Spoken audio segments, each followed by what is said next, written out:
जय जय जगन्नाथ नमस्कार सकाळ खबर जेनभिजन आपण मानक जनाऊँच हार्दिक अभिनंदन।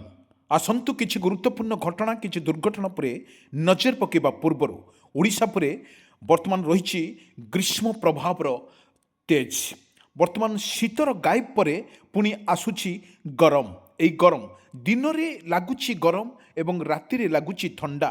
এই ঠান্ডাକୁ ନେଇ ଭାରତୀୟ ପାଣିପାଗ ବିଭାଗ ତରଫରୁ ବର୍ତ୍ତମାନ ଯାହା ଅପଡେଟ୍ ଖବର ସାମ୍ନାକୁ ପୁଣି ନେଇଛି ଭାରତୀୟ ପାଣିପାଗ। ବର୍ତ୍ତମାନ ଦେଖିବା କ'ଣ ରହିବ ଓଡ଼ିଶାର এই ଥଣ୍ଡା ଏବଂ ଗରମକୁ ନେଇ ବର୍ତ୍ତମାନ କ'ଣ ରହିବ ୟାର ଆଭିମୁଖ୍ୟ କ'ଣ ରହିବ। ଓଡ଼ିଶାରେ ବର୍ତ୍ତମାନ ପାଣିପାଗ ବିଶେଷଜ୍ଞ ତରଫରୁ ଯେଉଁଭଳି ସତର୍କ ସୂଚନା ମଧ୍ୟ ଜାରି କରିଛି ଓଡ଼ିଶାରେ ବର୍ତ୍ତମାନ ଦେଖିବାକୁ ମିଳୁଛି ବର୍ତ୍ତମାନ ଗରମ ଲାଗୁଛି। ଅଧିକାଂଶ ବର୍ତ୍ତମାନ ଜିଲ୍ଲାରେ ବର୍ତ୍ତମାନ ପାଖାପାଖି ସବୁ ଜିଲ୍ଲାରେ ପାଖାପାଖି ଗରମ ଲାଗୁଛି ଏବଂ ଟେମ୍ପରେଚର ମଧ୍ୟ ଅଧିକ ରହିଛି। 30ରୁ କେଉଁଠି 30 29 ଏବଂ କେଉଁଠି 24 ଏବଂ କେଉଁଠି 25ର ତାପମାତ୍ରା ଓଡ଼ିଶା ଉପରେ ରହିଛି ଦିନରେ। କିନ୍ତୁ ରାତିରେ ତ ବର୍ତ୍ତମାନ ଶୀତର ପ୍ରକୋପ ରହୁଛି। ରାତି ମଧ୍ୟାହ୍ନ ଭାଗ ଭିତରେ ବର୍ତ୍ତମାନ ଶୀତ ମଧ୍ୟ ପ୍ରବଳ ମାତ୍ରାରେ ପଡ଼ୁଛି ଏବଂ ତାହା ମଧ୍ୟ ସ୍ପଷ୍ଟ ଚିତ୍ରରୁ ବାରି ହେଉଥିବ। କିନ୍ତୁ ଆମେ କିଛି ଦୃଶ୍ୟ ଆମେ ଆପଣମାନଙ୍କ ପାଖରେ ରଖୁଛୁ ଦର୍ଶକ ବନ୍ଧୁ, କିଭଳି ଓଡ଼ିଶାରେ ରହିଛି କିପରି ୟାର ଶୀତର ପ୍ରକୋପ ଏବଂ ଶୀତ ସହିତ ହାଡ଼ଭଙ୍ଗା ଶୀତ ମଧ୍ୟ ରହିଛି। ଏକୁ ଭାରତୀୟ ପାଣିପାଗ ବିଭାଗ ତରଫରୁ ଯାହା ପୂର୍ବାନ କରିଛି ଓଡ଼ିଶାରେ ପ୍ରବଳ ଶୀତ ମଧ୍ୟ ଯେତିକି ରହିବ। ବର୍ତ୍ତମାନ ଯେଉଁଭଳି ପଶ୍ଚିମ ଝଡ଼ ପ୍ରଭାବ ରହିଛି ଓଡ଼ିଶା ଉପରେ ଏବଂ ଅଧିକାଂଶ ଯେଉଁଭଳି ଦେଖିବା ଅନ୍ୟ ରାଜ୍ୟରେ ମଧ୍ୟ ଦିଲ୍ଲୀ କଥା ଯଦି କହିବା, ଦିଲ୍ଲୀରେ ବର୍ତ୍ତମାନ ପ୍ରବଳ ମାତ୍ରାରେ ବର୍ତ୍ତମାନ କାକର ଏବଂ ବର୍ତ୍ତମାନ କୁହୁଡ଼ି ମାନେ ଦୃଶ୍ୟମାନ ହେଉଛି। ରାସ୍ତାଘାଟ ସବୁଠି ମଧ୍ୟ ଶୂନଶାନ ଦେଖିବାକୁ ମିଳୁଛି। ତା ମଧ୍ୟ ଓଡ଼ିଶାର ମଧ୍ୟ ଏକ ତାର ପ୍ରଭାବ ପଡ଼ିଛି ଏବଂ କେଉଁଠି ନା କେଉଁଠି କେଉଁ ଜିଲ୍ଲାରେ ମଧ୍ୟ ପ୍ରବଳ କୁହୁଡ଼ିରେ ବର୍ତ୍ତମାନ ଓଡ଼ିଶାର ବେହାଲ ପରିସ୍ଥିତି ରହିଛି। ଦର୍ଶକ ବନ୍ଧୁ ଦେଖିବା ଯେଉଁଭଳି ଯେଉଁ ପଶ୍ଚିମ ଝଡ଼କୁ ନେଇକି ବର୍ତ୍ତମାନ ହାଲକାରୁ ମଧ୍ୟମ ଧରଣର କେଉଁଠି ବର୍ଷା ମଧ୍ୟ ହେବ ବୋଲି ମଧ୍ୟ ଆକଳନ ମଧ୍ୟ କରୁଛି। କାରଣ ଆମେ ସ୍ପଷ୍ଟ ଚିତ୍ର ପୂର୍ବ ଭିଜୁଆଲ ବା ପୂର୍ବରୁ ଆମେ ଯେଉଁ ଷ୍ଟାଟିଷ୍ଟିକ୍ ନେଉଥିଲେ, ଯେଉଁ ପଶ୍ଚିମ ଝଡ଼ ଯେତେବେଳେ ରହୁଥିଲା ଜାନୁଆରୀ ମାସରେ ଯେତେବେଳେ ପଶ୍ଚିମ ଝଡ଼ ରହୁଥିଲା ତାର ପ୍ରଭାବରେ କିଛି ପରିମାଣରେ ମଧ୍ୟ ବର୍ଷା ହାଲକାରୁ ବର୍ଷମ ଧରଣର ବର୍ଷା ରହୁଥିଲା। ଆସନ୍ତୁ ସେ ଡିଟେଲ୍ସ ଖବର ଉପରେ ଟିକେ ନଜର ପକାଇ ନେବା। ଦର୍ଶକ ବନ୍ଧୁ ବର୍ତ୍ତମାନ ଓଡ଼ିଶା ଉପରେ ରହିଛି ଶୀତର ପ୍ରକୋପ। ଶୀତ ବିଲକୁଲ ଭାବରେ କହିବା ଛାଡ଼ିବି ନାହିଁ ଏବଂ ଅଛି ବି ମଧ୍ୟ। କିନ୍ତୁ ଆମେ ଗୋଟିଏ କଥା କହିପାରିବା, ଓଡ଼ିଶାରେ ଯେଉଁଭଳି ଦେଖାଦେଇଛି ବର୍ତ୍ତମାନ ଗ୍ରୀଷ୍ମ ପ୍ରଭାବ ବର୍ତ୍ତମାନ ଦେଖିବାକୁ ମିଳୁଛି। କିନ୍ତୁ ଇମିଡ଼ିଏଟଲି ଯେଉଁଭଳି ଶୀତର ତେଜ ମଧ୍ୟ କମିଲା ଓଡ଼ିଶା ପରେ। କିନ୍ତୁ ଆଜି ସକାଳର ଦୃଶ୍ୟ ଆମେ ଆପଣମାନଙ୍କ ପାଖରେ ରଖୁଛୁ। ଯେଉଁଭଳି ଦୃଶ୍ୟ ଦେଖନ୍ତୁ, ଆକାଶ ମେଘାଚ୍ଛନ୍ନ ରହିଛି, ତା ସହିତ ବିଜୁଳି ଘଡ଼ଘଡ଼ି ସହିତ ବର୍ଷା ମଧ୍ୟ ହେବ ବୋଲି ମଧ୍ୟ ଆକଳନ କରୁଛି ଭାରତୀୟ ପାଣିପାଗ ବିଜ୍ଞାନ କେନ୍ଦ୍ର। ଦର୍ଶକ ବନ୍ଧୁ ଏଭଳି ଏକ ସ୍ଥିତିରେ ଓଡ଼ିଶାରେ ରହିଛି।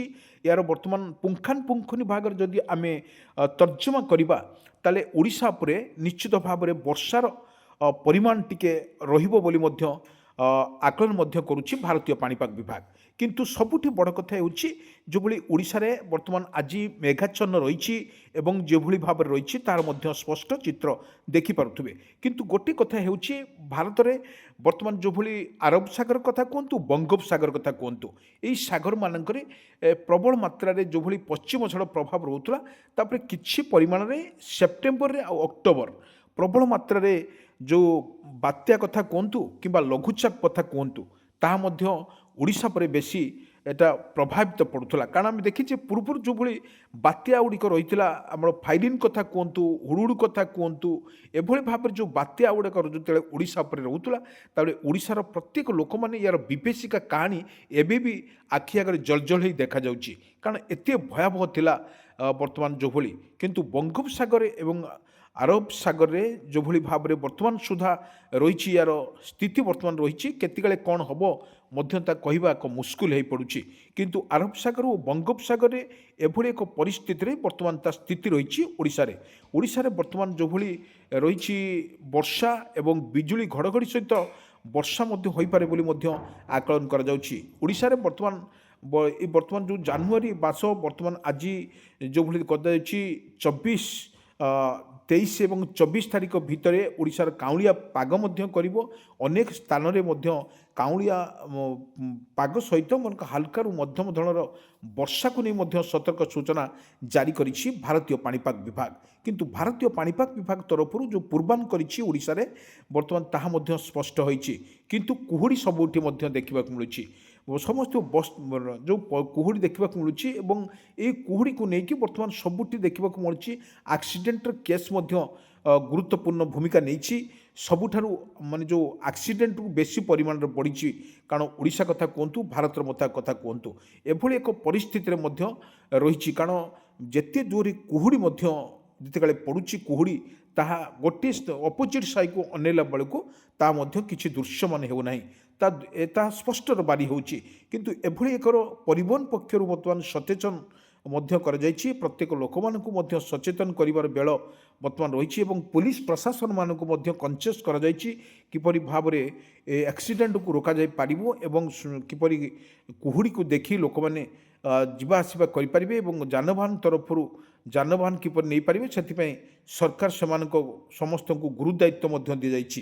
କିନ୍ତୁ ଗୋଟେ କଥା ହେଉଛି, ବଡ଼ କଥା ହେଉଛି ଯେଉଁ ପରିବହନ କଥା କହୁଛୁ, ସରକାରଙ୍କ ତରଫରୁ ଯେଉଁଭଳି ପରିବହନ କଥା ଯଦି କୁହାଯାଏ, ତାହେଲେ ପରିବହନ ତରଫରୁ ମଧ୍ୟ ଲୋକମାନଙ୍କୁ ସଚେତନ କରାଯାଉଛି ଏବଂ ଯଦି ଆପଣ କୁହୁଡ଼ି ଆପଣଙ୍କ ଏରିଆରେ ବେଶୀ ଦେଖାଯାଉଛି ତାହେଲେ ଆପଣ ଅପେକ୍ଷା କରନ୍ତୁ। এই କୁହୁଡ଼ି ସରିଲେ ଆପଣ ନିଶ୍ଚିତ ଭାବରେ ଆପଣ ଯାତାୟାତ କରିପାରିବେ। ଇଏ ହେଉଛି ବର୍ତ୍ତମାନ ଓଡ଼ିଶା ସରକାରଙ୍କର ଇଏ ହେଉଛି ବିଧିବଦ୍ଧ ଭାବରେ ଏକ ଘଟଣା। କିନ୍ତୁ ଏହି ଘଟଣାକୁ ଆଖି ଆଗ ରଖି ଓଡ଼ିଶା ସରକାରଙ୍କର ଏହି ନିଷ୍ପତ୍ତି ବଡ଼େ ନିଆଯାଇଛି। କିନ୍ତୁ ପରିବହନ ପକ୍ଷରୁ ପୁଲିସ ପ୍ରଶାସନ ପକ୍ଷରୁ ମଧ୍ୟ ସଚେତନ କରାଯାଇଛି, ଅନେକ ଲୋକମାନଙ୍କୁ ମଧ୍ୟ ସଚେତନ କରାଯାଇଛି ଏଭଳି ଭାବରେ ସଚେତନ ଥାଆନ୍ତୁ। କିନ୍ତୁ ଓଡ଼ିଶାରେ ବର୍ତ୍ତମାନ ଶୀତର ପ୍ରକୋପ ଧୀରେ ଧୀରେ କମିଛି ନିଶ୍ଚିତ ଭାବରେ କହିପାରିବା। ବର୍ତ୍ତମାନ ଯେଉଁଭଳି ଆମେ ଦେଖୁଥିଲେ ଆଜି ବର୍ତ୍ତମାନ ଯେଉଁଭଳି ରହିଛି 23 ତାରିଖ ରହିଛି, 22 ଏବଂ 21 ତାରିଖ ବେଳକୁ ଓଡ଼ିଶାରେ ବର୍ତ୍ତମାନ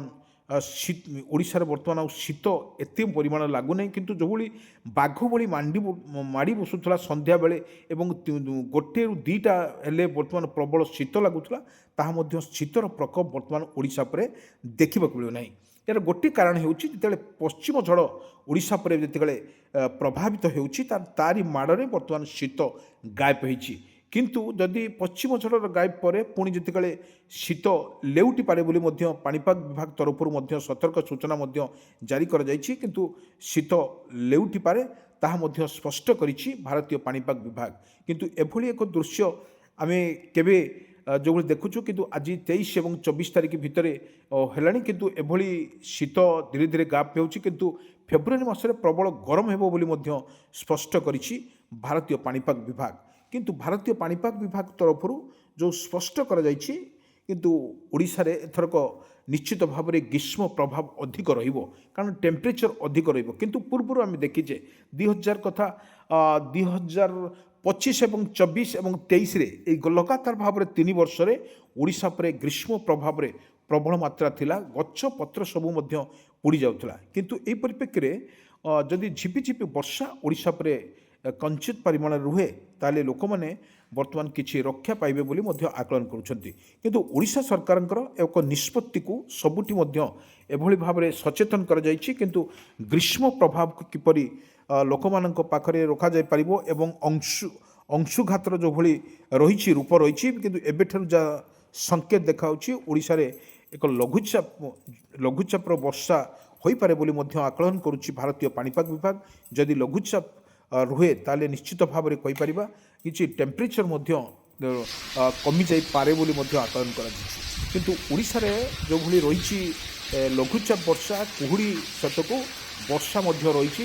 ବର୍ଷାର ଯଦି ଏଭଳି ଭାବରେ ଓଡ଼ିଶାରେ ରହିବ ତାପରେ ନିଶ୍ଚିତ ଭାବରେ କହିପାରିବା ଓଡ଼ିଶାରେ ଲଘୁଚାପ ଜନିତ ବର୍ଷା ପ୍ରଭାବରେ ରହିବ, ତାହା ମଧ୍ୟ କିପରି ଆକଳନ କରାଯାଇପାରିବ ଏବଂ ସମସ୍ତଙ୍କୁ ମଧ୍ୟ ସଚେତନ କରାଯାଇଛି। ଓଡ଼ିଶାରେ ଯେପରି ଶୀତ ରହିଛି ତା ଶୀତକୁ କିପରି ଶୀତ ସଙ୍ଗକୁ ହାଲକା ବର୍ଷା ମଧ୍ୟ ହେବ ବୋଲି ମଧ୍ୟ ଆକଳନ କରୁଛି ଭାରତୀୟ ପାଣିପାଗ ବିଭାଗ।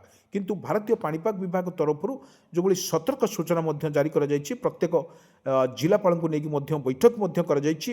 ଏଇଠୁ ମଧ୍ୟ ଯଦି ଗ୍ରୀଷ୍ମ ପ୍ରଭାବ ଓଡ଼ିଶା ଉପରେ ଫେବୃଆରୀ ମାସରେ ଗ୍ରୀଷ୍ମ ପ୍ରଭାବ ଅଧିକ ରହିବ ତାହେଲେ ସେମାନଙ୍କୁ କିପରି ଭାବରେ ଗ୍ରୀଷ୍ମ ପ୍ରଭାବରୁ ରକ୍ଷା କରାଯାଇପାରିବ, ଖରା ପ୍ରବଳ ଥିବାରୁ ସେମାନଙ୍କୁ ମଧ୍ୟ କିପରି ରକ୍ଷା କରାଯାଇପାରିବ, ଜନସାଧାରଣଙ୍କୁ 4.5 କୋଟି ଲୋକମାନଙ୍କୁ କିପରି ରକ୍ଷା କରାଯାଇପାରିବ, ସରକାର ସବୁବେଳେ ପାଇଁ ମଧ୍ୟ ଚିନ୍ତା କରୁଛନ୍ତି। କିନ୍ତୁ ଏଭଳି ଏକ ପରିସ୍ଥିତିରେ ଓଡ଼ିଶାରେ ଶୀତ ବର୍ତ୍ତମାନ ଗାୟବ ହୋଇଛି। ହଠାତ୍ ବର୍ତ୍ତମାନ 2-3 ଦିନ ହେଲା ଶୀତ ବର୍ତ୍ତମାନ ଗାୟବ ହୋଇଛି, କିନ୍ତୁ ହାଲକା ବର୍ତ୍ତମାନ ପବନ ବହିବା ସହିତ ଶୀତ ମଧ୍ୟ ଟିକେ ଲାଗୁଛି ଏବଂ ମଧ୍ୟରାତ୍ରିରେ ଶୀତର ପ୍ରକୋପ ଟିକେ ଅଧିକା ରହୁଛି ବୋଲି ମଧ୍ୟ ସ୍ପଷ୍ଟ ହୋଇଛି।